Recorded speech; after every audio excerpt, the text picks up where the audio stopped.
Hello Malaysia, have you been scammed before? Or do you know anyone who almost or have been scammed? If you answered yes to both of my questions, then what I'm about to say will probably not a surprise to you. My name is Nuruliana, and this video is about online shopping scam. Our country was nominated for the country most vulnerable to online fraud. It was a survey back in 2016, which was 5 years ago. But it looks like we are still trying to prove how true the survey until now. In June 2020, the Star reported that we have over 6,000 cases of reports related to the online shopping scam. This happened in the 3 months of the first implementation of the MCO. You could see that Malaysians were really all out in their Shopee and Lazada haul during the time, Let's see what are the top 3 most common type of shopping scams that we might encounter while we are window shopping. First off, we have fraud online transaction. Fraud transaction often happen at the stage where the fake sellers dupe the customer into making payment to their personal account or somebody else's account. Once the payment is made, the seller will vanish into thin air, leaving the customer with nothing but loss of money. Next is the counterfeit products, in which the customer will receive either broken, defective, or even fake product. Usually the customer are deceived into believing that the product is genuine or original, which kind of related to the third type of scam, the misleading advertisement. The product purchased by the customer is not matching the description of the product advertised. The customer might see this as a fluke from the company rather than the seller trying to steal their money. But Malaysia is full of kind-hearted people after all. I'm not saying that you should be suspicious of every online sellers out there, but you should not put 100% trust with whomever you are dealing with, especially online. Because as an application developer, I can assure you that it really hard to trace whomever you are trying to deal with at the other side of the screen.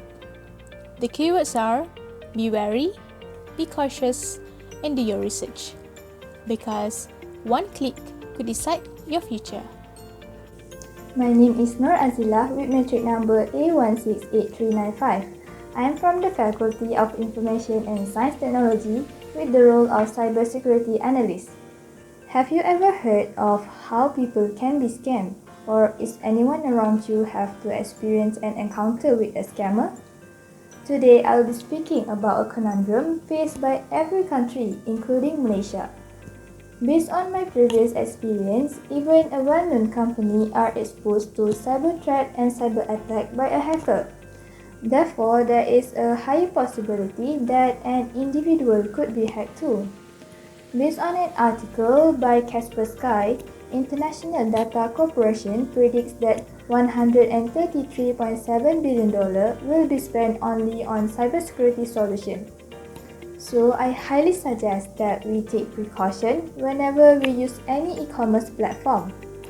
Recently, I have read a book, Scam Me If You Can, written by an adept fraud investigator in the FBI, who previously are a con artist, Frank Abnett. One of the facts I found interesting is he stated that passwords are irrelevant. We always think that password can keep our information safe, but somehow it turns out to be one of the ways for a hacker to get our information.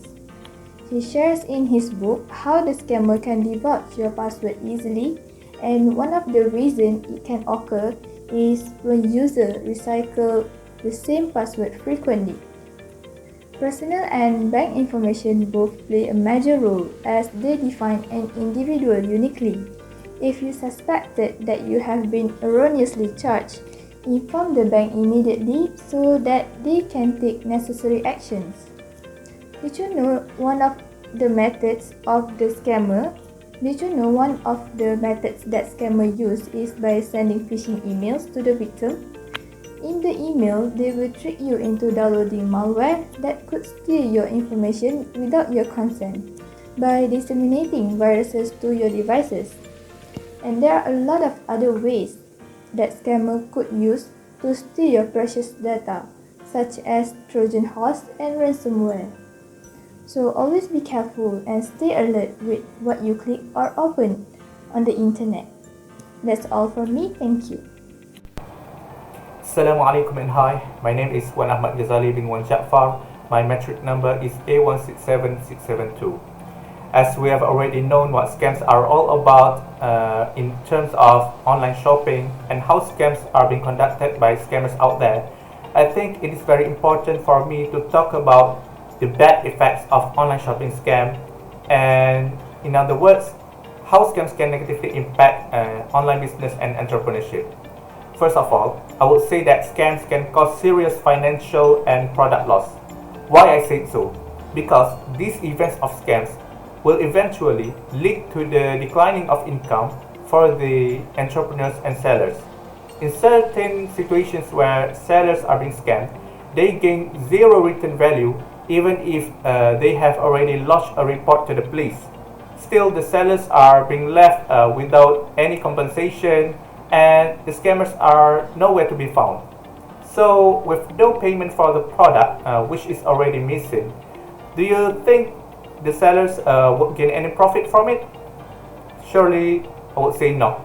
So, this is one of the scenarios regarding online shopping scam, which is already happening in the world right now. Other than that, online shopping entrepreneurs, they also hold the risk of losing trust from their customers and shareholders. In this context, some sellers and customers have their own customer base and shareholders which provide income, products and resources for their business. However, failing to avoid scams and frequent exposure to online shopping scams will lead to loss of their shareholders' trust and causing them to withdraw from investing into the company's share market or just stop involving in their business. So slowly their company value will drop and the sales will go down in time, and they need to shut down their business permanently. And lastly, e-commerce entrepreneurs will face business disruption if they do not prepare with a recovery plan in case they are being scammed. If that happens, surely they will need some time to recover from their loss and reorganize their own business management so that the same thing will not happen again. And to conclude my points, I would like to clearly emphasize the importance of acknowledging these tremendous effects of online shopping scams. And as an online entrepreneur myself, through my experience, I think this awareness towards this issue is very important to be told to the community. And this is just not some theoretical information, but it is very important to be shared to your families and friends out there. So that's all from me. Thank you. Assalamualaikum and hi. My name is Siti Nurhawa binti Solehan with matrix number A170084. Based on our main topic, online shopping scam, I am interested in discussing on what kind of situation that tend to trap online buyers and sellers into scam, and also possible ways to stop this awful thing from happening. According to the data obtained from FOMCA, Federation of Malaysian Consumers Association, FOMCA, there is a sudden spike of scam-related complaints since January 2021, as they have been receiving approximately 450 complaints and inquiries related to scam. The scammers are becoming more sophisticated with their tactics and tend to take advantage of vulnerable consumers. From my observation, scam could happen not only towards online buyers, but also experienced by the sellers. Usually, sellers who got scammed is the one who have less exposure in online business. They didn't realize they received a fake invoice then proceed to make order for the fake payment. This situation is a big loss for them as they lost profit to even enroll their budget. On behalf of buyers, they are getting tricked by purchasing in a fake famous retail website. The interface of the website looks similar to the real one, but actually operated in an unsecured environment, as it did not get protected by any additional layer of security. The disadvantage of purchasing in this website is all the customers' financial credentials that are inserted into the website are likely to be exposed all over the internet. Lastly, I want to conclude that there are many possible ways to avoid getting scammed. First, sellers who are new in business should not hesitate seeking more knowledge and guidance by joining e-commerce seminar before involved in a business field. While we as a buyers should always cross-check before purchasing any item.